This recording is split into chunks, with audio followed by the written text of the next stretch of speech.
Assalamualaikum warahmatullahi wabarakatuh. Baik, dalam kesempatan video ini saya coba berikan beberapa pengantar materi terkait dengan PKO 1. Baik, jadi eh,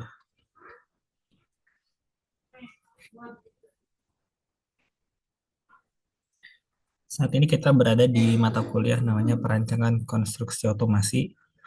Nah, itu mata kuliah yang terkait dengan perancangan mesin secara khusus yang otomatis. Jadi kalau misalkan dari empat jenis atau empat pengelompokan mesin di DEB, yang pertama itu mesin berkakas, yang kedua itu mesin penanganan material, yang ketiga itu mesin PKO ya, mesin otomatis, yang keempat itu special purpose mesin. Ini PKO ini salah satu dari empat tersebut. Nah, di sini kita akan melihat ya penjelasan mendasar mengenai sistem otomatis, yakni otomatis itu artinya hal-hal yang tak bergerak tanpa bantuan manusia, otomatis. Jadi Anda tidak perlu susah-susah berpikir otomatis itu pakai listrik, otomatis itu harus pakai sensor, misalkan aktuator. Bisa jadi enggak. Bisa jadi otomatis itu suatu kondisi yang terjadi pada mesin yang aktivitasnya tidak perlu dibantu manusia. Yang tadinya proses sorting itu oleh manusia, sekarang oleh mesin, maka itu kita bisa bisa bilang otomatis. Kalau yang tadinya proses pengerjaan pada benda kerja oleh manusia, sekarang oleh mesin, itu bisa kita bilang otomatis. Nah, jadi aktivitas otomatisasi itu berarti aktivitas penghilangan sumber daya manusia pada aktivitas di manufaktur, misalkan sebagai contoh. Ya, jadi tanpa bantuan manusia. Itu kata kunci dari sistem otomatis. Nah, beberapa sistem otomatis mungkin yang bisa diceritakan misalkan sortir telur ayam by ukuran. Jadi barangkali bisa Anda buka di YouTube, Anda bisa tahu bahwa proses sorting telur ayam juga suatu hal yang otomatis, tapi nggak pakai sensor, nggak pakai energi listrik, tapi bisa terjadi dengan mekanisme tertentu. Sorting koin pada telepon umum misalkan atau pada vending machine yang pakai koin, terus buka tutup pintu kaca mall, ya welding assembly pick and place by arm robot, terus penerapan AGV misalkan. Nah, ini contoh sistem otomasi yang Anda mungkin bisa lihat video-videonya di YouTube. Ada beberapa keuntungan kalau misalkan menggunakan sistem otomasi. Yang pertama tentu mengurangi jumlah pekerja, mengurangi jumlah SDM. Nah, eh, terus berikutnya karena pekerja berkurang, maka aktivitas produksi bisa lebih kecil resiko keterlambatannya karena kita menghilangkan aspek SDM pada pengerjaannya. Terus juga ada keuntungan lain yakni meningkatkan konsistensi produk. Jadi produknya akan lebih konsisten karena yang mengerjakan mesin dan mesin nggak moody ya. Jadi dia kadang-kadang kalau orang kan kadang-kadang kesel, kadang-kadang kerjanya bagus, kadang-kadang dia lelah jadi kerjanya jelek. Tapi kalau mesin kan terus-menerus konsisten. Oh, nah, berikutnya oleh karena hilangnya sumber daya manusia, tentu ini jadi kerugian juga. Jadi pengangguran meningkat secara kecil mikro kita akan lihat bahwa berarti pengangguran meningkat dan kerugian lainnya bagi perusahaan adalah tingkat pendidikan sumber daya manusia yang dibutuhkan lebih tinggi. Artinya, yang tadinya kita meng-hire orang untuk menjadi operator, sekarang kita meng-hire orang untuk menjadi penerap sistem. Yang tadinya mungkin orang cukup bisa nyala matikan mesin atau mengoperasikan mesin, sekarang kita nyari orang yang bisa menerapkan sistem otomatis gitu. Jadi lebih mahal, costly bisa jadi. Nah, bagaimana pandangan kita sebagai mahasiswa, sebagai orang-orang perancangan ya dalam menghadapi otomatisasi? Kita akan melihat bahwa otomatisasi secara garis besar adalah suatu hal yang positif. Kita akan melihat bahwa itu hal yang positif ya karena meningkatkan taraf atau kualitas hidup manusia ya yang tadinya jadi sekedar buruh menjadi seseorang yang eh, mengontrol sesuatu. Nah, oleh karenanya ini menjadi PR juga bagi kita bersama di dunia pendidikan supaya level pendidikan manusia itu semakin baik. Jadi kita tidak tidak suka juga ketika membiarkan manusia itu bekerja apa bekerja apa fisik yang sama gitu, tidak berubah-ubah mengerjakan itu terus dalam hidupnya. Mungkin kita bisa memberikan suatu hal yang lebih mulia bagi dia, yakni pendidikan yang lebih tinggi, pendidikan yang lebih tinggi sehingga bisa mengembangkan pekerjaannya. Nah, sebetulnya ada empat perangkat keras sistem otomasi. Mungkin kita perlu tahu yang utama dua ya sebagai anak teknik perancangan dua, yakni sensor sama aktuator. Kalau sensor itu pengganti alat indera, kalau aktuator itu pengganti tangan. Ya, sensor itu untuk mengetahui parameter proses, sedangkan aktuator itu adalah untuk apa? Mengintervensi proses.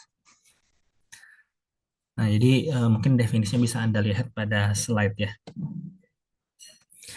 Nah, sebetulnya dalam diagram yang mungkin ya slide ini aja, dalam diagram yang lebih familiar bagi orang-orang kontrol, itu sebetulnya ada tiga ya.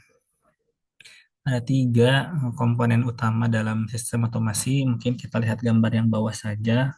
Kalau tadi kita baru lihat sensor sama aktuator, kita baru lihat sensor sama aktuator. Nah, bagi orang-orang yang mungkin berada di dunia kontrol, sebetulnya kita mempertimbangkan juga pemilihan controller. Barangkali mahasiswa teknik otomasi atau mekatron HE itu mereka mempertimbangkan juga controller. Mau pakai PLC kah, terus misalkan Arduino atau yang lainnya, kontrol lainnya bisa Raspberry, misalkan yang lainnya itu mereka akan pertimbangkan itu. Tapi bagi anak teknik perancangan mungkin setidaknya kita perlu paham aktuator sama sensor karena itu ada dalam gambar draft dan juga gambar assembly ada di sana karena komponen fisik yang terkait dengan pekerjaan mesin. Nah, kalau controller itu kita serahkan kepada orang-orang otomasi barangkali. Ketika kita belum mampu, mungkin tidak jadi masalah. Tapi yang aktuator sama sensor kita harus paham. Nah, ada berbagai jenis sensor, aktuator. Mungkin kita coba lanjut ke slide berikutnya.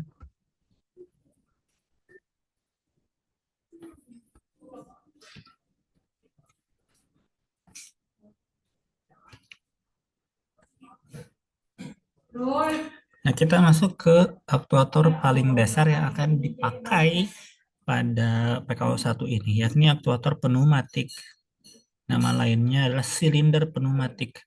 Dia adalah aktuator karena dia mengintervensi sistem. Dia melaksanakan tugas mendorong atau menarik. Nah, aktuator pneumatik ini bekerja dengan apa? Dengan prinsip kerja gas bertekanan. Prinsip kerja gas bertekanan. Jadi cara kerja mesin ini adalah memanfaatkan gas bertekanan yang dihasilkan oleh kompresor.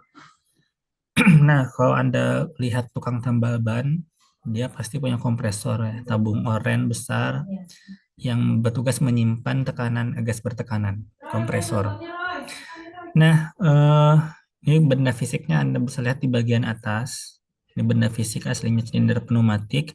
Anda bisa barangkali buka YouTube juga boleh, cari single acting, double acting, dan servo pneumatik atau silinder pneumatik itu gimana benda fisiknya.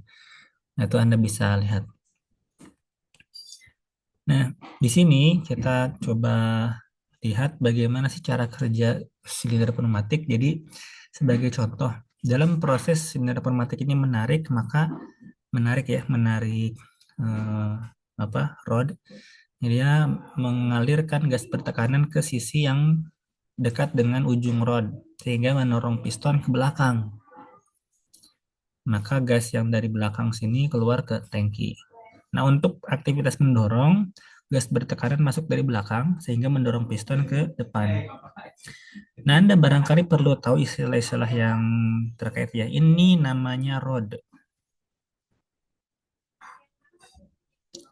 Tunggu ya, susah nih karena nggak pakai pen. Ini rod ya, ini rod. Terus yang ini piston sudah betul.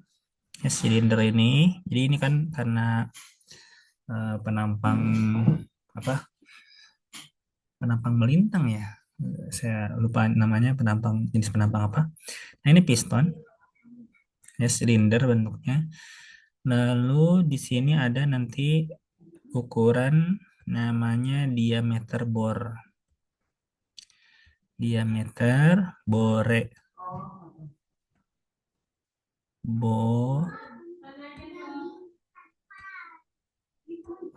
Bore. Diameter bor. Ada rod, ada piston, ada diameter bor. Ini ada silinder atau chamber.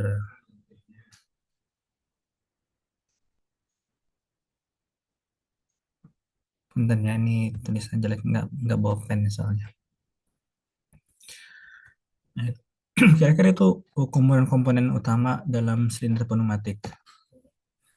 Nah, ada dua mode utama operasi pada pneumatik silinder. Yang pertama adalah single acting yang kiri. Ya, ini single sesuai dengan deskripsi gambar di bawah. Lalu yang kanan tuh double acting. Artinya yang single acting tuh hanya bisa mendorong. Single acting hanya bisa mendorong. Gas masuk lewat belakang hanya untuk mendorong saja. Balik laginya lewat pegas. Roda balik laginya lewat pegas. Sedangkan double acting itu bisa dorong, bisa narik. Bisa dorong, bisa narik. Jadi kalau gasnya masuk lewat kiri, roda akan mendorong. Kalau gasnya masuk lewat kanan, maka roda akan menarik. Menarik. Nah, kalau kalian nanti membuka datasheet, kalian kira-kira perlu menentukan 4 hal ya. Kalian perlu menentukan 4 hal dalam memilih silinder pneumatik. Yang pertama adalah diameter bor. Kita perlu diameter bor diameter berapa? Anda lihat di sini diameter piston gitu. Lalu yang kedua mode operasi. Mode operasinya mau double acting, single acting, atau yang mungkin lebih advance tadi sempat tersebut dalam slide yang ini ada servo pneumatik. Artinya dia nggak cuma ngedorong narik, tapi dia bisa membuat roda ada di posisi tertentu. Lalu yang ketiga adalah stroke. Stroke-nya mau istilahnya rod ini mau bisa maju mundur berapa mili, berapa jauh. Dan yang keempat adalah operating pressure. Nah, tersedia tekanan kerja berapa bar kah di tempat di tempat hmm, mesin ini akan dipasang.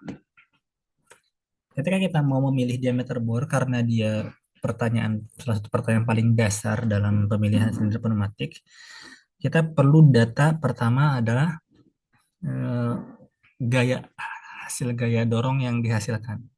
Kita butuh data F, lalu kita butuh data pressure ya, butuh data pressure. Yang pertama kita perlu tahu nih eh, silinder pneumatik harus bisa mendorong seberapa seberapa kuat dalam satuan Newton. Nah, yang kedua kita butuh tekanan kerja yang akan diinput atau disuplai kepada silinder pneumatik. Ya mungkin kira-kira 4 bar atau 6 bar sebagai gambaran dasar ya. Ada range-nya dan masing-masing range itu batas besar, batas kecilnya itu sangat penting buat perancangan. Tapi mungkin sebagai awalan saya minta menghitung mungkin dari tekanan kerja yang kecil aja untuk menentukan diameter bor. Pakailah 4 bar misalkan untuk menentukan diameter bor. Pakailah tekanan kerja 4 bar misalkan. Begitu. Tapi untuk kekuatan komponen luar silinder pneumatik kita akan pakai tekanan kerja terbesar. Nah, diameter diameter silinder pneumatik akan kita peroleh dengan cara akar dari 4F per pipe. Ya, pastikan input-input satuannya sudah betul. Diameter akan dalam meter, ya hasilnya nanti dalam meter, F-nya harus dalam Newton, pressure-nya harus dalam Pascal. Jadi kalau misalkan masih dalam 4 bar, itu ubah dulu ke Pascal. 4 bar itu kira-kira 400.000 kalau saya tidak salah. 4 kali 10 pangkat 5 Pascal. 100.000. Karena 1 bar itu 100.000 Pascal. Nah, sebagai anak perancangan juga Anda perlu mempertimbangkan jenis-jenis mounting. Anda bisa lihat penggambarannya di sini, ada foot mounting, ada flange mounting, sama swivel mounting. Nah, Anda perlu membacanya di datasheet yang tersedia, bagaimana proses pemasangan yang ada di sana. Dan juga mungkin yang Anda perlukan adalah dimensi-dimensinya. Itu ada dalam datasheet. Mudah-mudahan Anda kesempatan untuk membaca datasheet dan menerapkannya pada tugas perancangan di pekan ini.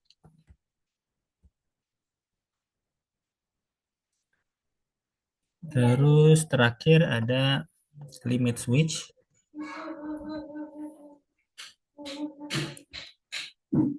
Nah, limit switch atau kalau limit switch itu biasanya temenan sama namanya proximity sensor. Nah, ini juga kelihatannya akan kalian pakai di perancangan Can Crusher di pekan ini. Kalau limit switch itu proximity ya gitu ya, proximity yang bekerja secara fisik. Ya, mungkin Anda bisa buka di internet gambarnya bagaimana limit switch. Tapi yang mau saya coba jelaskan dalam kesempatan ini mungkin lebih ke proximity sensor ya, atau proximity switch. Jadi sensor yang mampu mengetahui keberadaan benda tanpa menyentuhnya. Proximity switch. Ada beberapa jenis, ada yang bekerja dengan konsep eddy current, artinya dia perlu apa? Perlu ada magnet atau metal objek gitu untuk mengetahui bendanya yang ada, atau kapasitif ya. Kalau kapasitif itu eh, berdasar dia dia membaca perubahan kapasitansi antara benda dia dengan benda yang ada di depannya. Nah, detail-detailnya barangkali bisa Anda buka di internet untuk lebih dalam, tapi karena kita sedang mengurusi can crusher dan bahannya logam, mungkin kita langsung pakai proximity sensor yang menggunakan konsep eddy untuk logam gitu ya. Nah, dalam memilih proximity sensor itu kita perlu mengetahui tiga hal ya. Yang pertama sensing distance-nya, lalu sensing targetnya, lalu mountingnya bagaimana. Nah, sensing distance, ketika Anda membuka pilihan-pilihan ya, daftar pilihan proximity sensor, Anda harus tahu berapa jarak dia dengan benda kerja. Nah, ketika udah tahu, misalkan, oh tersedia sekian, misalkan sekian milimeter kemampuan dia mendeteksi, maka posisi benda kerja harus ada di range tersebut. Dan nggak boleh ada benda lain seperti dinding di jarak tersebut. Jarak tersebut nggak boleh ada benda selain benda kerja. Jadi jangan sampai dia mendeteksi dinding, jangan sampai dia mendeteksi benda lain selain benda kerja. Ya. Nah, pastikan dalam pengikatan sensor proximity dia diberikan space yang cukup ya. Dia diberikan space yang cukup supaya tidak mendeteksi mounting. Ya, kalau misalkan dia terlalu dekat dengan mounting, dia selalu mendeteksi ada benda ya, karena dia mendeteksi mounting sebagai benda kerja. Nah, itu barangkali sedikit ya, sedikit eh, pengantar materi mengenai PKO 1. Mudah-mudahan bisa membekali, dan barangkali nanti ada pertanyaan silahkan disampaikan, bisa lewat WhatsApp atau nanti ketika kelas di kampus berlangsung ya, supaya kita efektif dan efisien waktunya. Assalamualaikum warahmatullahi wabarakatuh.